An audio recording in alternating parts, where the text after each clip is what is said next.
Greetings again, plaid friends. Time for another In Other News, but this one's actually so breaking that it's right in everybody's face, and I just wanted to talk about some repercussions of a passenger airline that just was shot down over eastern Ukraine.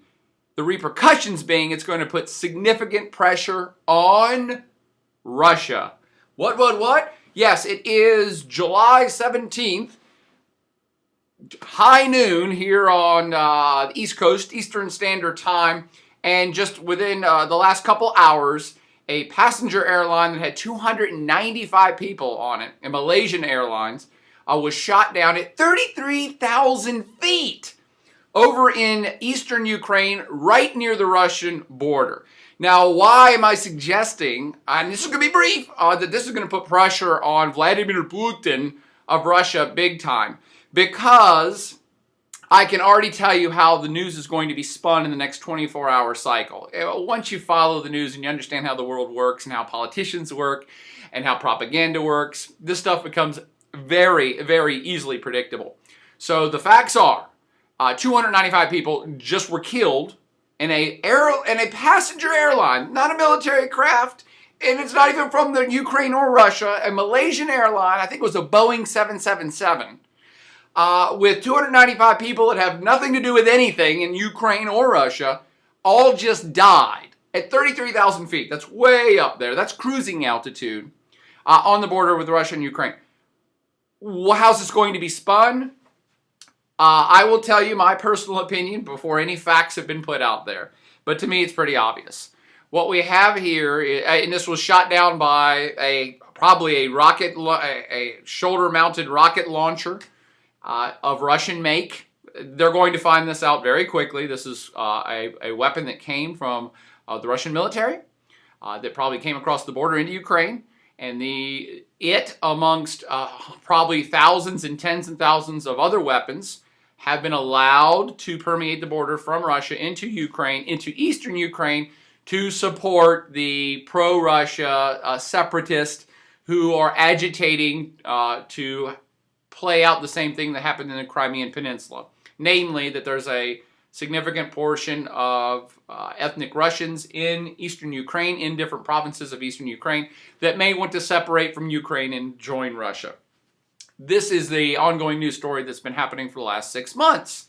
Actually, more like 10 months now, of the turbulence that's been going on in Ukraine and separatist movements and ethnically Russian folks who want to tear themselves away from Ukraine and join Mother Russia. This has been largely, and sometimes covertly, sometimes overtly, sponsored by Russia.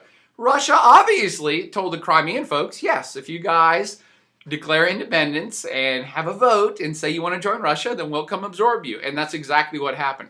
More covertly is that Russia has been allowing arms to filter through the border to these pro-Russian factions, to cause a bit of trouble in eastern Ukraine, with the possibility that maybe these separatists would tear sections of it away and Russia might eventually accept and absorb them. That's the bigger question mark. There's no big question mark that these are Russian weapons that have found their way into the hands of pro-Russian peoples in eastern Ukraine.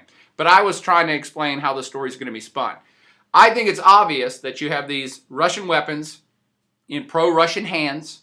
And these pro-Russian folks in eastern Ukraine have been fighting the Ukrainian military. The Ukrainian state has said, we're going to, stop this rebel movement, because that's what sovereign states have to do. You have to exert control over your territory, otherwise you're not really a sovereign state. So there has been pitched battles and helicopters shot down and military planes shot down in eastern Ukraine, but this is the first passenger airline, and it certainly has been taken down by a Russian weapon in the hands of pro-Russian rebels in eastern Ukraine.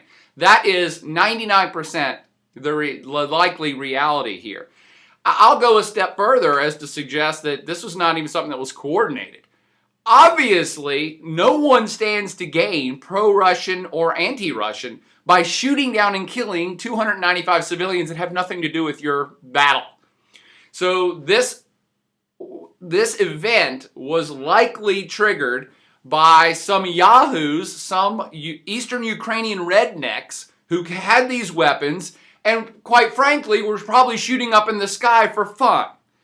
That is, to me, the 99% most likely story.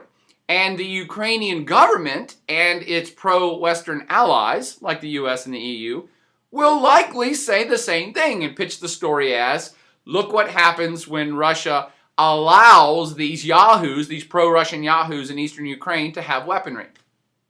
I think that's the likely scenario. I think that's going to be the closest to reality, of which we'll never know, by the way. And that's the way it's going to be spun by the Ukrainian government in particular. They're going to say, see, this is why we have to exert more control over eastern Ukraine. Look at this horrific disaster. 295 casualties of people not even here because of these yahoos in eastern Ukraine. Now let me tell you how it's going to be spun by Russia and all of its allies. Russia is going to say, and watch for Vladimir Putin personally to come on TV in the next several days and say something to the effect of this. This is an event that was orchestrated by the Ukrainian military to blame the Ukrainian separatists and start this whole mess so that they can go in and crush Ukrainian dissent with an iron fist. That's exactly how Russia and pro-Russian elements are going to spin this. And there's no way to prove it otherwise. That's the beauty of propaganda, is no matter what facts occur on planet Earth, both sides of any argument can claim that the other side did the event. That's propaganda. So the pro-West, Ukrainian government and pro-West factions will say what seems to be obvious.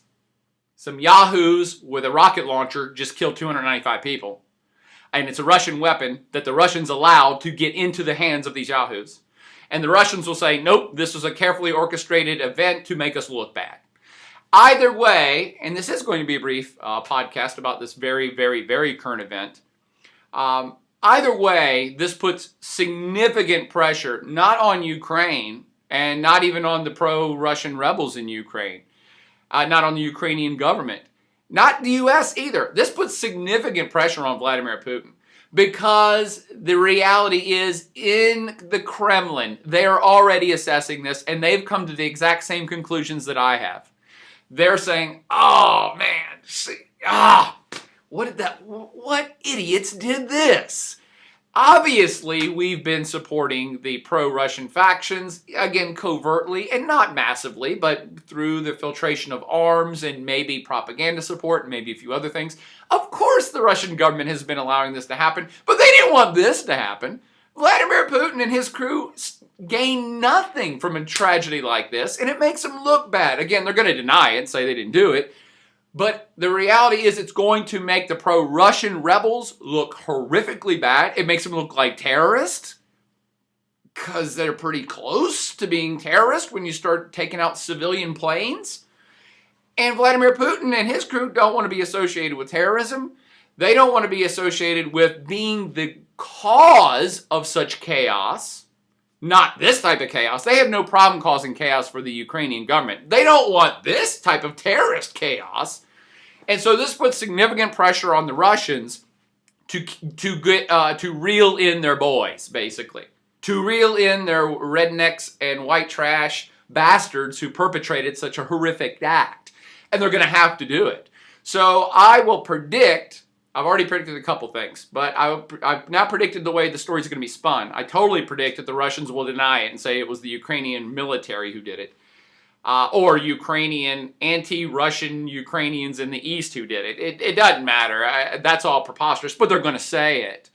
But my other prediction is that Vladimir Putin personally will start getting involved a lot more heavily in keeping a lid on this pro-Russian, anti-Ukrainian resentment and action and terrorist action in eastern Ukraine. You're likely to see Russia, again, this is a fingers crossed positive repercussion of such a horrific act. You're likely to see Putin mend some ties with the Ukrainian government, perhaps even recognize their president and suggest to pro-Russian factions in eastern Ukraine to settle down and go ahead and recognize the government of Ukraine and to work with them towards some type of greater autonomy that will be co-sponsored by Russia. And you're very likely to see, although you'll never see it, a full cessation of arms crossing the border from Russia into Ukraine. I think this makes the Russian government and the Russian military look terribly, terribly bad that one of their weapons has been used to kill 295 civilians. Nobody wants that kind of bad press, and they can spin it any way they want to. But everybody inside Russia and outside Russia knows, yeah, this is what you call blowback. Indirect consequences of your actions. You might have wanted to agitate just the Ukrainian government, and you may have wanted to have Russian influence creep back into Ukraine via allowing these rednecks to do their own thing. But now you're killing innocents? No, that wasn't intended. That was not wanted, and you're going to see Putin crack down on it big time. Covertly and mending ties overtly, I think, with Ukrainian government. Could be wrong, but rarely am. Watch for that to happen. So this horrific passenger plane disaster will push Putin towards peace in Ukraine. You heard it here first. But for now, party on.